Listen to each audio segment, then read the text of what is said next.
Donc voilà la saucisse sèche à la gentiane et au salers. Voilà. Bonjour, je voulais vous montrer une recette de saucisse sèche à la gentiane et au salaire. C'est une recette que j'avais créée et franchement tous les clients étaient super contents. Ça marchait très très bien. J'ai fait ça il y a quelques années et ça avait eu un gros succès. Donc ici il y a tous vos ingrédients. Voilà la quantité d'ingrédients qu'il vous faut par kilo de viande. Ici quantité de viande, il y en a 10 kilos. J'ai mis la quantité de viande d'une couleur et la viande qui est utilisée de la même couleur pour montrer à quoi ça correspond. Voilà. Après si vous voulez faire 20 kilos, eh ben, hop, vous tapez 20 kilos et vous allez voir que ça va tout vous doubler les quantités. Et voilà. Ok. Comme dans tous mes tableaux, on ne complète que les cases vertes. Tout le reste est automatique. Après, lorsque je fais sécher quelque chose, je me fixe un objectif de 35% de perte après séchage.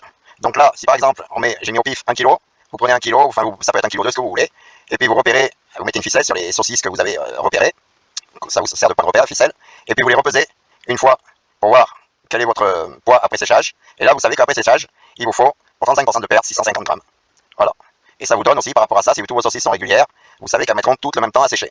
Donc ça veut dire que quand votre point de repère sur la mêlée que vous avez repérée sera prête, toute votre mêlée sera prête.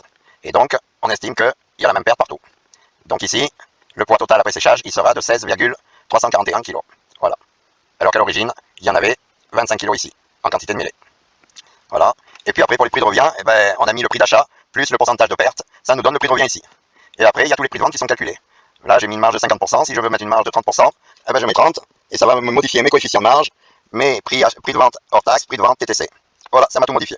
Voilà. Et ça vous donne aussi vos prix par portion, enfin je veux dire par saucisse. Là, vous estimez que ça fait 195 grammes, enfin 300 grammes avant séchage, 195 grammes, une fois qu'elles sont prêtes, qu'elles sont sèches. Voilà. Et ici, vous le déterminez ici, là, 300 grammes, voilà, vous mettez vos poids. Ok. Et puis sur ce tableau, il y a aussi des boyaux qui sont calculés dans votre prix d'achat. Donc là, ben, vous mettez par exemple 20 cm de boyau, vous pouvez mettre 30, vous mettez ce que vous voulez. Et ça vous donne combien de saucisses vous allez avoir, exactement.